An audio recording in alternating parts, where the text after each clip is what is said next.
उत्तराखंड मूल के उन अधिकारियों को जो भ्रष्टाचार में लिप्त हैं या जिनको जबरदस्ती भ्रष्टाचार में लिप्त बना दिया गया है उत्तराखंड के नेताओं और मंत्रियों द्वारा और उनके उच्च अधिकारियों द्वारा, उनके लिए वीडियो है, उनको ही समर्पित है।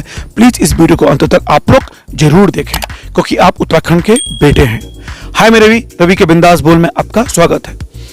दरअसल 25-30 अगस्त के आसपास मुझे कई मैसेज आने लगे थे कि आप उत्तराखंड के रामनगर इलाके के तराई पश्चिमी वन प्रभाग के डीएफओ हैं कुंदन कुमार जी, उन पर आप वीडियो बनाइए। वो यहाँ बहुत ईमानदारी से काम कर रहे हैं और उनकी ट्रांसफर की खबरें आ रही हैं, उन पे ट्रांसफर का दबाव बनाया जा रहा है शासन पर कि उनका जल्दी से जल्द ट्रांसफर हो जाए। मैं इन मैसेज को अनदेखा करता रहा। मैंने कहा क्योंकि मुझे ना वन की ज़्यादा जानकारी है नहीं, लेकिन जब इन मैसेज की बाढ़ आने लगी, फ़ोन आने लगे, तो फिर मैंने उन मैसेज को जो मेरे पास आए उनको मैंने गौर से देखा।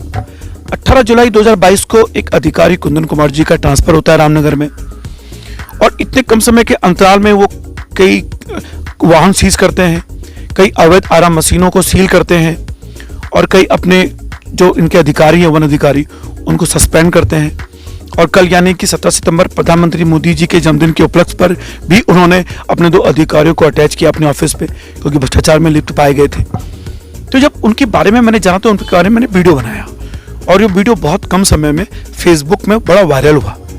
और जब वायरल हुआ तो मुझे लगा कि हमें उत्तराखंड के ऐसे अधिकारियों की चर्चा करनी चाहिए।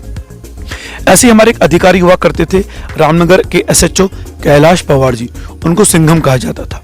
और ऐसे अधिकारी जैसे ही वो रामनगर में निकलते थे सड़कें सूनी हो जाया करती थी अपराधियों द्वारा। कहा जाता है कि उस समय रामनगर में जितने भी जुए, वेश्यावृत्ति या नशे के अड्डे चला करते थे वो बंद हो चुके थे। सारे अपराधी डर के मारे कोने में छिप चुके थे। यानी ईमानदारी अधिकारियों की जो आग तपन होती है ना, उससे सारे अपराधी अपने आप ही जल उठते हैं। और ये भी सुना था मैंने कि स्वयं उस समय के तत्कालीन एसडीएम रामनगर को थाने में आना पड़ा था कुछ की जमानत के लिए। अब इसमें कितनी सच्चाई है मुझे नहीं जानकारी है, पर मुझे सुना वो मैंने आपके सामने रखा है। अगर वास्तव में ऐसा हुआ था और उस समय कैलाश पवार जी ने ये कहा था कि जाइए एसडीएम साहब, जैसे ही कानूनी कार्रवाई की जो सीमा होती है उसके के तहत इनकी जमानत होगी, मैंने कल कोर्ट में पेश करूंगा, यानी आज रात थाने में रहना ही पड़ेगा। तो अगर वास्तव में ये घटना घटी तो मैं कैलाश पवार जी को इस वीडियो के माध्यम से दंडवत प्रणाम करना चाहता हूं। आज कैलाश पवार जी रिटायर हो चुके हैं और किसानी कर रहे हैं अपने क्षेत्र पे। कभी कभी उनकी मैं पोस्ट पढ़ता हूं और ऐसे अधिकारियों को मैं प्रणाम करता हूं और हर उत्तराखंड वासी को ऐसे अधिकारियों को प्रणाम करना चाहिए और उनकी चर्चा सामने लानी चाहिए। पर हमारे उत्तराखंड के पत्रकार ऐसे अधिकारियों के बारे में बात नहीं करते, उन्हें सपोर्ट नहीं करते। इसलिए कल कुंदन कुमार जी के जब बारे में मैंने पढ़ा, जाना, तो मुझे लगा यार ऐसे अधिकारी का अगर कम समय में ट्रांसफर हो गया तो ये उत्तराखंड का दुर्भाग्य होगा। क्यों होगा?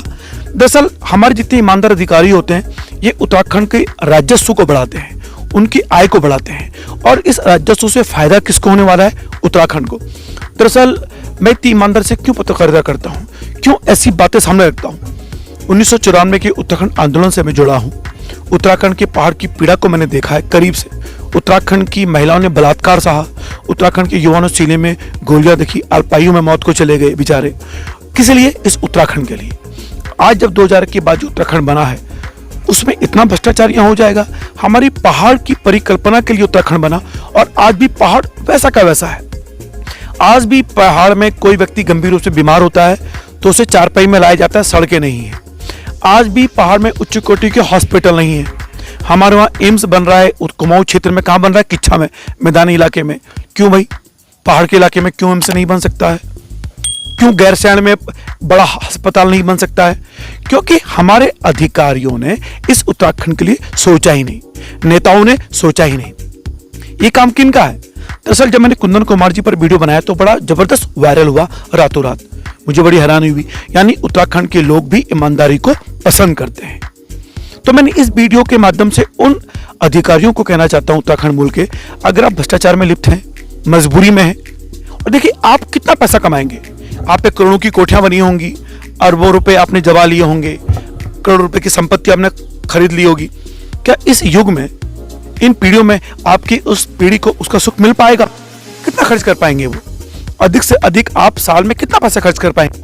50 लाख, 1 करोड़ रुपया, कितने अय्याशा कर पाएंगे? तो आपके पास अगर अघोषित रूप से कोई पैसा है तो उसे आप किसी एनजीओ को दान करें, मुख्यमंत्री राहत कोष में दान करें। और मैं इस वीडियो के माध्यम से हमारे जो मुख्यमंत्री हैं पुष्कर सिंह धामी जी, उनसे कहना चाहता हूं कि आप ऐसा राहत कोष बनाएं जो सिर्फ पहाड़ के विकास के लिए हो, वहां की मूलभूत की आवश्यकताओं के लिए वो राहत कोष हो। तो जितने भी हमारे करप्टेड अधिकारी हैं जो मजबूरी में करप्शन कर रहे हैं, वो उस पैसे को वहां जमा करें गुप्त रूप से। वो कैश भी जमा कर सकते हैं, ऐसा प्रावधान हो ताकि वो उत्तराखंड की मूलभूत जरूरतों के लिए काम आए। अब पहाड़ की परिकल्पना की जब मैं बात करता हूं, जो उत्तराखंड बना है, आज भी पहाड़ की पीड़ा देखिए आप, भूस्खलन देखिए, लैंडस्लाइड देखिए, कितने लोग वैसे दबके मर जाते हैं, जानवर, आय का साधन नहीं है। तो आप कल्याणकारी योजनाओं के तहत ऐसा राहत कोष होना चाहिए।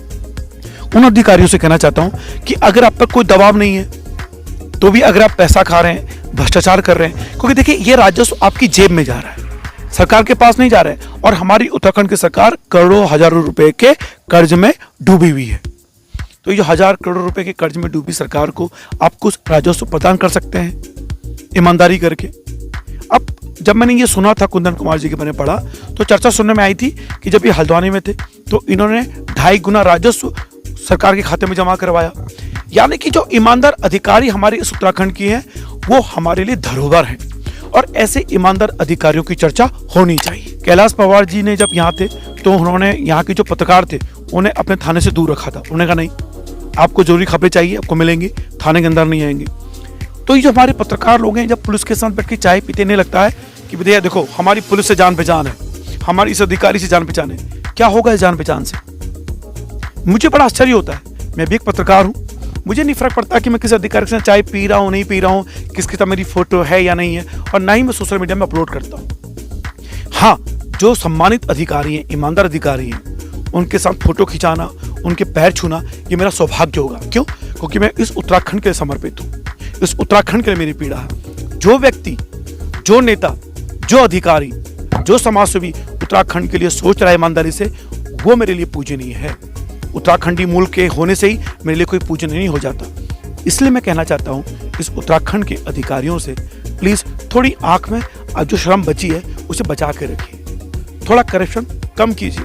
और ये जो पैसा है जो आपने रखा हुआ है, आप खुद सोचिए, आप जितने भी अधिकारी इस वीडियो को देख पा रहे हैं वो सोचिए, क्या जितना पैसा अवैध संपत्ति आपने बना ली है, क्या उसका सुख भोग पाएंगे आप लोग? नहीं भोग पाएंगे ना। तो इसलिए आपसे कहना चाहता हूं कि आप दान कर दीजिए। अगर आपको मजबूरी में मुख्यमंत्री, मंत्री या कोई भी लोग आपको करप्शन के लिए कह रहे हैं, अगर या कोई नेता, तो आप उस पैसे को मजबूरी में आपको लेना पड़ेगा, तो उसको आप दान कर दीजिए। हराम की कमाई कितना बचेगी, ये मेरा निवेदन है। और एक बार आप पहाड़ घूम के आइए, पहाड़ के उन लोगों का दर्द देखिए, उन पीड़ित लोगों को देखिए जो इलाज के लिए, सफर के लिए पैसा नहीं है उन लोगों के पास। उनके दर्द को जब आप करीब से देखेंगे ना, तब उत्तराखंड के प्रति दर्द होगा, क्योंकि आप उत्तराखंड के बेटे हैं। अगर आप उत्तराखंड मूल के हैं और उत्तराखंड के मूल के होने के बावजूद अगर आप पैसा खा रहे हैं, करप्शन कर रहे हैं, तो सोचिए और कल्पना कीजिए कि कितना पैसा आप खा रहे हैं, तो आपके जैसे अधिकारी कितना खा रहे होंगे, कितना हजारों करोड़ रुपया रिश्वत, करप्शन के तौर पे इस उत्तराखंड में जो जाना चाहिए था, वो आप लोगों की जेबों के माध्यम से आपके घरों में पड़ा हुआ है। इसलिए निवेदन कर रहा हूँ आप लोगों से कि उत्तराखंड के दर्द देखना है ना, तो पहाड़ में जाइए। कुंदन कुमार जी और हमारे एसएचओ, पूर्व एसएचओ कैलाश पवार जी, जब इनके बारे में सुनता हूँ तो दंडवत प्रणाम करने को मन करता है। इसीलिए ऐसे अधिकारियों की मैं कहानियां सामने रखना चाहता हूं। और मैं इस वीडियो के माध्यम से वो लोग जो मेरा इस वीडियो को देख पा रहे हैं, जो मेरे प्रशंसक है, उन ईमानदार अधिकारियों को लिस्ट बनाइए, उनके पास हम जाएंगे, उनकी चर्चाएं हम इस पटल में रखेंगे ताकि हर व्यक्ति जाने कि कौन ईमानदार अधिकारी है। और उसका ट्रांसफर ये सरकार अगर करने की सोच रही है तो सोचे ना, कम से कम 2-2.5 साल ऐसे अधिकारियों को यहाँ रखना चाहिए। मैं तो चाहता हूं कि ईमानदार अधिकारी उसी जगह पर, जब तक पूरा वहां के अधिकारी जो नीचे लेवल के हैं वो ईमानदार ना हो जाएं, उन्हें एहसास ना हो जाए कि ईमानदार होने का मतलब क्या होता है। ईमानदारी में बहुत बड़ी ताकत होती है, बड़ा सुकून होता है। और ये पत्रकार मित्रों से भी कहना चाहता हूँ कि अगर आप दलाली खा रहे हैं, पैसा खा रहे हैं, कभी ईमानदारी से काम करके देखिए, सुकून मिलेगा। और ये दलाली, हराम का पैसा जो आप लोग खा के बैठे हुए हैं, और उत्तराखंड का अपमान जो आपने किया है, पत्रकारिता, ये माइक पकड़ के, कलम पकड़ के, शर्म आएगी आपको आईने में जब आप उन पीड़ित महिलाओं को देखेंगे, उन पीड़ित लोगों को देखेंगे जो पहाड़ से सिर्फ पैसे की कमी के कारण नहीं आ पा रहे हैं, उन्हें मूलभूत जरूरतें नहीं मिल पा रही हैं। फिलहाल अगर वीडियो पसंद आए तो शेयर और लाइक जरूर करें। फिलहाल रवि के बिंदास बोल देखने के लिए शुक्रिया।